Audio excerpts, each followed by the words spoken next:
수요일 새벽 하나님의 말씀입니다. 우리에게 주신 하나님의 말씀 고린도전서 9장 15절에서 23절까지의 말씀입니다. 고린도전서 9장 15절에서 23절까지의 말씀입니다. 그러나 내가 이것을 하나도 쓰지 아니하였고 또 이 말을 쓰는 것은 내게 이같이 하여 달라는 것이 아니라 내가 차라리 죽을지언정 누구든지 내 자랑하는 것을 헛된 대로 돌리지 못하게 하리라. 내가 복음을 전할지라도 자랑할 것이 없음은 내가 부득불 할 일임이라. 만일 복음을 전하지 아니하면 내게 화가 있을 것이로다. 내가 내 자의로 이것을 행하면 상을 얻으려니와 내가 자의로 아니한다 할지라도 나는 사명을 받았노라. 그런즉 내 상이 무엇이냐? 내가 복음을 전할 때에 값없이 전하고 복음으로 말미암아 내게 있는 권리를 다 쓰지 아니하는 이것이로다. 내가 모든 사람에게서 자유로우나 스스로 모든 사람에게 종이 된 것은 더 많은 사람을 얻고자 함이라. 유대인들에게 내가 유대인과 같이 된 것은 유대인들을 얻고자 함이요 율법 아래에 있는 자들에게는 내가 율법 아래에 있지 아니하니 율법 아래에 있는 자 같이 된 것은 율법 아래에 있는 자들을 얻고자 함이요 율법 없는 자에게는 내가 하나님께는 율법 없는 자가 아니요 도리어 그리스도의 율법 아래에 있는 자이나 율법 없는 자와 같이 된 것은 율법 없는 자들을 얻고자 함이라. 약한 자들에게 내가 약한 자와 같이 된 것은 약한 자들을 얻고자 함이요 내가 여러 사람에게 여러 모습이 된 것은 아무쪼록 몇 사람이라도 구원하고자 함이니 내가 복음을 위하여 모든 것을 행함은 복음에 참여하고자 함이라. 오늘 같아지기라는 제목의 말씀을 전하려고 합니다. 세상에 많은 사람들이 다른 이들처럼만 살고 싶다는 소망으로 열심히 살아갑니다. 평범함을 추구하지만 그 평범한 삶까지 올라가기가 너무나 어렵습니다. 목표는 결국 저 위에 있는 이들입니다. 부를 가지고 권력을 가지고 살아가는 이들의 삶을 추구합니다. 낮은 자리의 삶을 목표로 살아가는 사람을 보면 우리는 미쳤다고 할 것입니다. 본문 속 바울의 이야기에 성도님들은 어떻게 느끼십니까? 바울이 나면서부터 얻게 된 수많은 특권과 학벌, 배경 등은 상류층의 삶입니다. 그럼에도 불구하고 그가 그리스도의 그 사랑으로 인해 자발적으로 택한 삶은 모든 것 위에 하나님보다 높은 것은 없으며 어느 것보다 하나님은 낮은 자리에 오셨음을 진정 믿었고 감사했기에 택할 수 있었던 삶이었습니다. 때문에 그가 택한 것은 세상 속에서 허락해 주신 모든 자유를 누릴 수 있는 속에서도 종이라는 위치를 하나님 앞에 자처하고 베풀어 주신 사랑을 전하기 위하여 모든 것을 내어드린 삶입니다. 하나님이 주신 자유라는 권리를 가지게 되었지만 이 자유가 하나님께 종속되어진 삶 속에서 누려야 함을 바울은 알고 있었습니다. 그렇기에 바울은 복음을 전하는 것을 사명으로 청지기의 삶을 자처하며 살아갑니다. 자의로 할 수도 있습니다. 그러나 그보다 더 큰 책임감을 가지게 한 바로 사명입니다. 본문의 말씀 19절부터 23절까지의 말씀을 찬찬히 살펴보시면 바울이 이렇게 살아가겠다는 의미의 말이기도 하지만 이 말씀을 통해서 예수 그리스도가 이 땅에 오신 목적을 볼 수 있습니다. 이와 같이 바울도 그리스도의 뒤를 쫓아 살겠다는 그런 의미를 가지고 있습니다. 다른 이들보다 낮은 자리를 자처함으로 십자가에 어리석어 보였던 그리스도의 귀중한 사랑을 높고 넓은 포용의 자리였음을 깨닫게 하려 합니다. 더 많은 영혼을 구원하기 위해서 각기 다른 위치와 생각, 신념을 가진 자들에게 나아갑니다.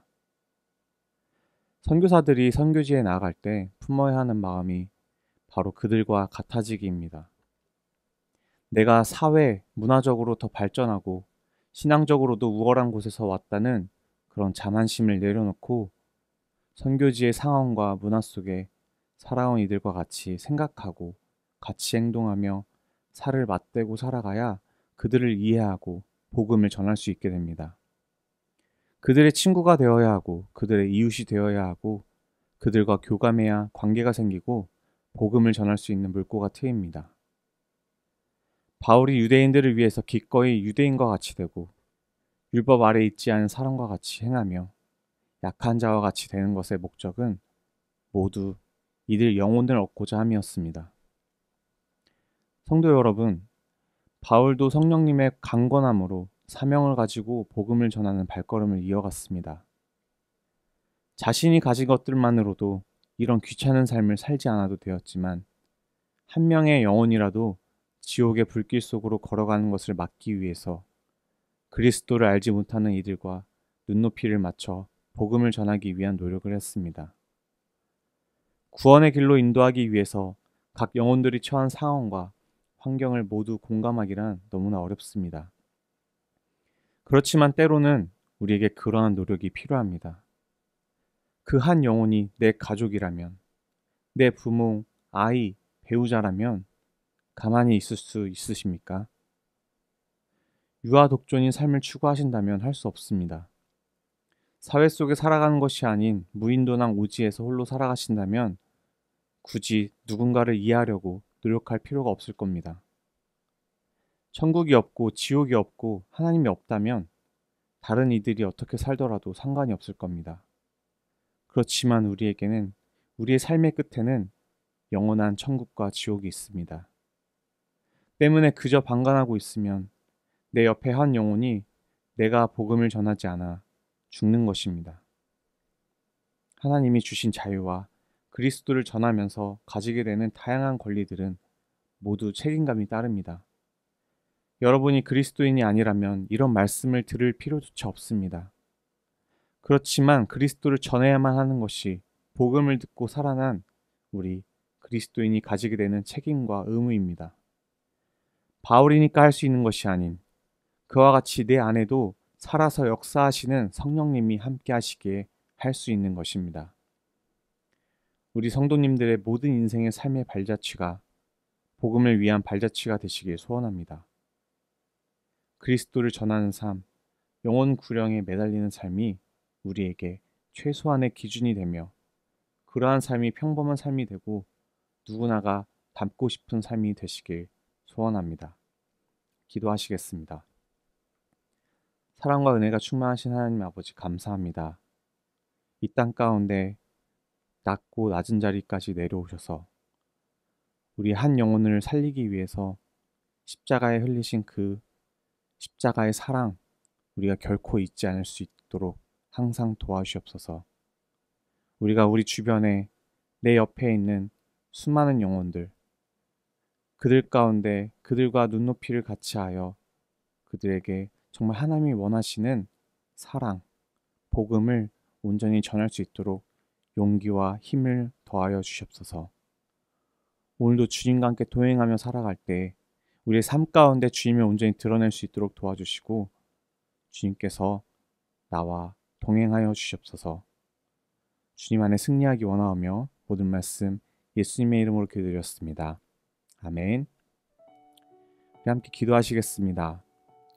오늘 주신 말씀을 붙잡고 우리에게 허락하신 귀중한 영혼들과 같아지는 눈높이에서 복음을 전할 수 있도록 용기와 힘을 달라고 기도해 주셨으면 좋겠습니다. 또한 담임 목사님 청빙을 위해서 연희교회가 한 몸을 이루는 지체로서 머리 대신 예수님의 말씀과 뜻이 잘 전달할 수 있는 준비된 목회자를 모실 수 있도록 또 성도들의 영혼을 사랑하고 푸른 초장으로 인도하며 영혼의 생수를 마시며 성장시키는 목회자를 모실 수 있도록 사람의 생각과 방법이 아닌 오직 주님의 뜻과 방법으로 준비된 목회자를 모실 수 있도록 함께 기도해 주시기 바랍니다. 그리고 코로나19의 조속적인 종식과 교회와 모든 성도들의 안전을 위해서 또한 최종걸 지영준 선교사님의 사역과 가정을 위해서 마지막으로 장계상 권사님 무릎 회복을 위해서 함께 기도 제목 보시고 기도해 주셨으면 합니다. 기도하시겠습니다.